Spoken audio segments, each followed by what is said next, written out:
안녕하세요. 정보가 세상을 바꾼다 인포뱅크입니다. 이번에 전해드릴 내용은 이스라엘 정치 갈등 봉합 거국 내각 합의 전면전 채비에 대해서 한번 알아보도록 하겠습니다. 여러분의 구독, 좋아요 그리고 필요하시면 알람 설정까지 부탁드리겠습니다. 지금 전체적인 그림을 보면 하마스가 이 이스라엘 정국의 분열 때문에 이 기회를 잡고 또 지금 사우디아라비아가 이스라엘과 가까워지는 이 두 가지를 이용을 해서 이러한 것들을 시도했는데 이 계획이 완전히 수포로 돌아갈 것처럼 보입니다. 자, 그래서 조금 내용을 들어가 보면 극우 내각이 추진해왔던 사법부 무력화 시도 이것 때문에 극렬한 분열상이 일어났는데 오히려 하마스의 공격으로 봉합이 됐습니다. 사태 발발 후 갈등을 겪어왔던 야당이 전격적으로 거국 내각에 합류하기로 결정한 거죠. 결국 정치권의 분열을 기회로 공격을 해왔던 하마스가 이 기회를 제대로 살리지 못하고 오히려 정치 봉합을 수단으로 사용돼 버리는 어처구니 없는 일이 벌어졌습니다. 또 미국은 핵항모 2척을 지중해 배치로 주변국을 끽소리도 하지 못하게 만들고 있습니다. 그래서 지금 이란도 경계하고 있죠. 그리고 사우디아라비아도 지금 전체적인 그림을 보면 하마스를 지지하는 게 아니에요. 그리고 러시아도 하마스를 지지하는 게 아닙니다. 오로지 소리를 내고 있는 것은 바로 중국. 중국은 이 핵항공모함 배치를 강력하게 비난하고 나섰죠. 왜냐하면 이스라엘이 만약 이렇게 어려워지고 전체적인 힘이 균형이 여기에 쏠리게 되면 중국으로서는 기회가 생기죠. 남중국해에서 기회가 생기는 이러한 일 때문에 전체적인 그림을 보면 이것은 당연히 중국 입장에서는 기뻐해야 될 일이기 때문입니다. 그런데 이곳에 대해서 지금 반대 여론이 있는 나라가 두 개가 있죠. 바로 그것은 헤즈볼라를 중심으로 한 레바논 그리고 골란고원으로 갈등을 빚고 있는 시리아 이 두 나라가 공격을 하고 있습니다. 그러나 우리가 생각을 해야 될 것은 레바논과 시리아가 국가적으로 지금 이스라엘을 공격하고 있는 것은 아니다 라는 그런 측면 이것을 한번 분석을 해드리도록 하겠습니다. 그리고 이스라엘과 같은 경우는 거국 내각을 구성한 후에 하마스 소탕에 올인하기로 했고 하마스가 지금 인지를 가지고 있고 으름장을 놓고 있음에도 불구하고 중요한 내용은 불구하고 그것도 무시하고 이스라엘이 공격하고 있다라는 측면이죠.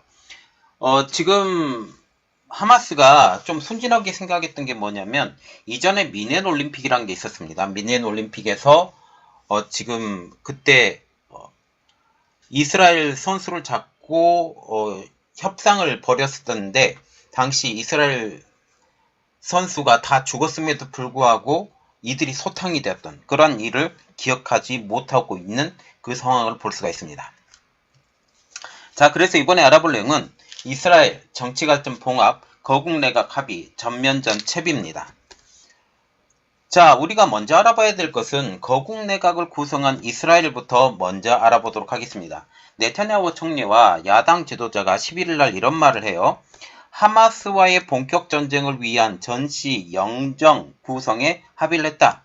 오늘 이후 양측은 비상정부와 전시 내각을 구성하기로 합의했다. 이전 연정에는 제1야당인 에샤타드당의 야이르 라피드 전 총리는 참여하지 않습니다. 이들이 중도이거든요.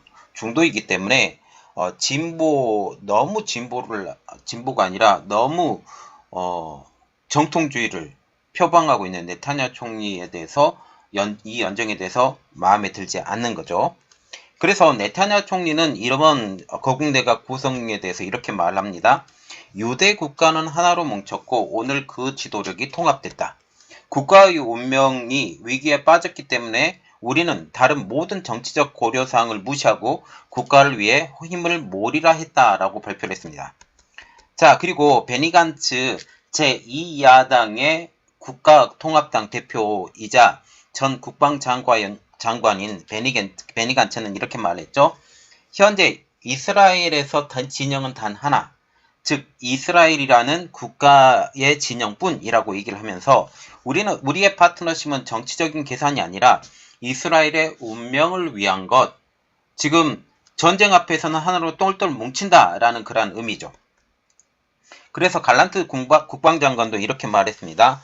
우리는 가자 이슬람 국가인 하마스를 지구상에서 쓸어버릴 것, 더 이상 이스라엘 아이들을 상해 탈환당한 것을 없을 것이라고 얘기를 했습니다. 네타냐후 총리는 다시 이런 말을 했죠.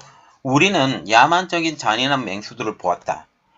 우리는 소년 소녀들이 결박된 채 머리에 총을 맞고 젊은 여성들이 강간당했으며 남녀가 산채로 불에 타고 군인들이 참수당했다라고 지금 얘기를 하고 있습니다.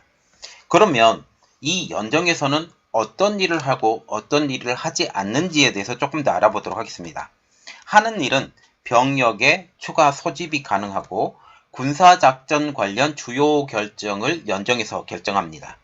그리고 하지 않는 일은 전쟁과 관련 없는 일반 법안은 이전 형태대로 지금 나타냐 총리 이곳에서 한다라는 거죠. 그러면 야당이 위 연정에 왜 참가를 했냐? 그 배경에 대해서 한번 알아보면 뉴욕타임즈는 이렇게 분석을 했습니다. 하마스의 양민 학살 증거가 속속 드러나자 야당 지도자들이 연정에 합류한 것이라고 분석을 했습니다. 그러면 이번 야당의 연정에 참여 의의를 한번 보도록 하겠습니다. 하마스의 근거지인 가자 지구에 대한 전면전을 확고하게 추진할 수 있는 내부 여건이 조성되었다. 힘을 합쳤기 때문에 이들 연정이 다 되었기 때문에 다른 이야기가 나올 수가 없습니다. 다른 이야기가 나올 수 없다라는 것은 이스라엘은 하나로 간다. 하마스에 대항하기 위해서는 하나로 움직인다라는 것을 전체적으로 보여줬다는 사실이죠. 이번 연정 발표 후 지상군 투입 초입기에 들어갔다라는 관측도 나오고 있습니다. 그리고 이스라엘과 같은 경우는 가자 인근에 있는 사람들에 대해서 대피를 통보합니다. 이 내용을 조금 더 알아보도록 하겠습니다. 가디언지는 이스라엘 정부는 가자지구 인근 지역의 자국민에게 72시간 내 긴급 구호 물자를 마련해서 대피를 준비해라 라고 통보를 했다고 합니다. 예비군도 소집이 됐는데요. 이스라엘군은 50년 만에 최대 규모인 36만 명의 예비군을 소집했다. 그리고 이 중 30만 명을 남부 가자지구 접경지대에 집중 배치했다. 지금 이런 말이 나왔죠. 자, 그리고 가자지구는 이렇게 예비군이 모이고 그러면서 전운이 감돌고 있습니다. 네타냐후 총리는 이렇게 말했습니다. 가자지구를 악의 도시로 규정하고 피해 보복을 다짐합니다. 그리고 하마스가 있는 모든 것과 하마스가 숨어있는 모든 것, 활동하는 모든 것을 폐허로 만들겠다라고 말을 하죠. 요아브 갈란트 이스라엘 국방장관은 하마스에 대한 전면 공격을 위한 군사적 제한은 모두 해제됐다.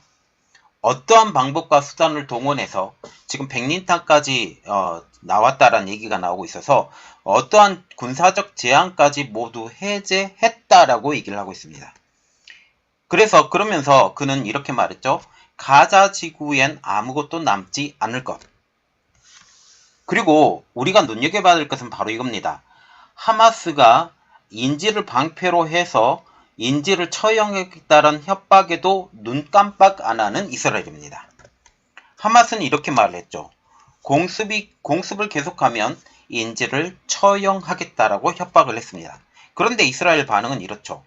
연일 가자 지구에 대한 대규모 공습을 합니다. 그리고 하마스의 위협에도 불구하고 이를 무시하고 수천 톤의 폭탄을 가자 지구에 현재 퍼붓고 있습니다.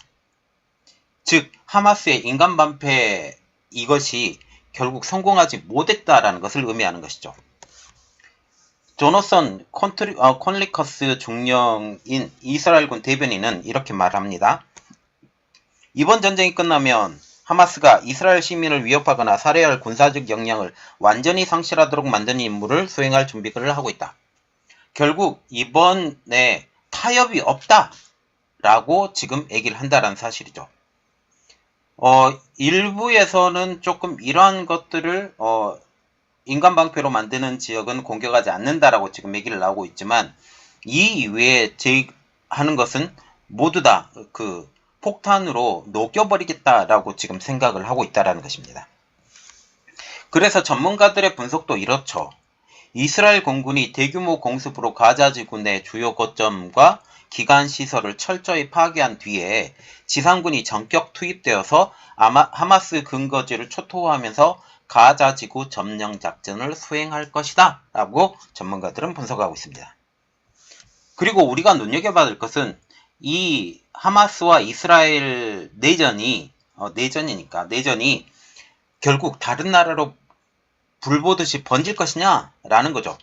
지금 시리아와 레바논도 한다라고 언론에서는 이야기를 하고 있는데, 제가 조금 알아본 입장으로서는 결코 그렇지 않다라는 그런 측면입니다. 그 내용을 조금 더 알아보도록 하겠습니다. 미국의 핵항공모함 2척을 지중해로 움직여서 아무도 움직이고 있지 않는 가운데 지금 시리아와 레바논이 움직이고 있습니다. 레바논은 헤즈볼라를 중심으로, 시리아는 지금 시리아 내부에 반군이 있어요. 반군이 골란고원의 문제를 언급하면서 이 공격을 하고 있죠. 이에 이스라엘은 탱크로 헤즈볼라 소유의 감시초소 2곳을 공격했다라고 얘기를 하고, 이번 기회에 헤즈볼라까지 밀어버리겠다라고 생각을 갖고 있는 것 같습니다. 이스라엘군은 이렇게 말을 하고 있습니다. 우리 군은 모든 영역에서 모든 시나리오를 대비하고 있으며 이스라엘 민간인을 보호하기 위해 계속 작전을 수행할 것이라고 얘기했습니다. 현재 헤즈볼라와 하마스의 배후로 지목되고 있는 이란은 이 하마스와 헤즈볼라의 배후에 자신들이 없다라고 선사를 치고 있죠. 실질적으로는 그 뒤에 있는 것이 확실할 겁니다. 확실함에도 불구하고 지금 현재 상황을 보면 핵항공모함이 2척이 나오고 있어요. 한 척도 아니고. 한 척만 왔다면 조금 어느 정도 비빌 수 있을 거라고 생각을 하지만, 이제 2척이 움직인다고 얘기를 합니다. 2척이 움직인다고 얘기를 한다면 이란에서도 견제를 해야 돼요. 이전에 이라크가 지금 이라크와 이란과의 전쟁에서 거의 한 10년 가까이 전쟁을 했음에도 불구하고 서로 휴전을 했죠. 그런데 그랬던 이라크가 이 미국군에 대해서 녹아버렸습니다. 한마디로 녹았다라고 얘기하는 게 더 맞는데, 만약 미국이 마음 먹고 이란을 치게 된다면 그들도 녹을 수 있다라는 거죠. 그리고 상당 부분 힘이 빠지면서 어떤 일이 벌어지냐? 정권 교체가 될 수 있는 가능성도 제기가 되고 있습니다. 이란에 지금 정권을 잡고 있는 이 사람들이 이것은 정말 두려워한다는 사실이죠. 또한 지금 레바논과 시리아도 마찬가지일 것이라고 생각을 할 수 있습니다. 그러면 시리아도 정말 그러냐? 이란은 시리아에서 이스라엘로 박격포가 발사됐다고 발표를 했죠. 이에 이스라엘도 발사 방향으로 대포와 박격포로 대응을 했는데, 지금 시리아에서 발사된 박격포는 지금 골란고원의 야지에 그냥 박혔다라고 지금 얘기가 나오고 있기 때문에 실질적인 타격은 없었다라고 지금 얘기가 나오고 있습니다. 그래서 시리아도 정말 큰 문제가 되지 않는다라고 생각을 할 수 있는데, 가장 큰 문제는 골란고원이죠. 골란고원에서 지금 노랗게 된 부분이 이스라엘의 점령 지역인데 1967년 이후에 점령을 했고, 또 지금 주황색으로 되어 있는 부분이 지금 어떻게 보면 유엔에서 불법적으로 점령한 지역이라고 지금 얘기가 나오고 있습니다. 그래서 유엔 휴전 감시단이 지금 얘기를 하고 있는 상황이죠. 이 자료는 여러분들이 봐주시고요. 특히 시리아와 같은 경우는 이란, 레바논과 같이 함께 시아파 벨트 국가로 알려지고 있습니다. 시리아는 이란의 지원을 받는 다양한 시아파 무장단체가 그 안에 있죠. 결국 이란과는 조금 결이 다르다라고 지금 얘기가 나오고 있는데, 이들은 바르샤 알 아사드 정권과 함께 내전을 벌이고 있습니다. 그래서 전체적인 그림을 보면 이들이 이 이스라엘을 공격할 수 있는 능력이 지금은 안 된다라는 사실이죠. 그리고 알 아사드 정권도 지금 미국이 항공모함까지 이쪽으로 보내는데 잘못하면 쓸어버리겠다. 그리고 헤즈볼라와 같은 경우도 이스라엘을 칠 거면 다시 한번 생각해봐라. 경고를 지금 하고 있는 상황이기 때문에 실질적으로 이 내전이 커지지 않을 것이라는 분석이 더 강합니다. 그러나 우리나라에서는 이것에 대해서 크게 이야기를 하고 있고, 그리고 우리가 봐야 될 것은 지금 유가가 하마스가 이스라엘을 때렸을 때 4% 정도 올랐지만 다시 내려가고 있는 그 상황을 우리가 봐야 된다는 사실이죠. 그리고 또 사우디아라비아도 지금 현재 팔레스타인에 대해서 우리가 도울 것이 있으면 돕겠다라고 얘기를 했지만 하마스에 대해서는 아무런 언급도 하지 않은 그런 상황도 우리가 봐야 될 상황입니다. 그래서 결국 하마스는 정치적으로 고립됐다. 하마스는 정치적으로 고립되었고, 이 정치적으로 고립된 하마스가 결국 이스라엘이 이 정권이 서로 싸우고 있는 상황을 하려고 했었는데, 이 상황이 이제 공동 거국 내각 이것을 하면서 이제 하마스는 죽은 목숨이 되었다라는 그런 말이 나오고 있습니다. 자, 이번 내용은 여기까지 하겠습니다. 저희 내용이 여러분들에게 도움이 되었다고 생각을 하시면 구독, 좋아요, 그리고 필요하시면 알람 설정까지 부탁드리겠습니다. 감사합니다.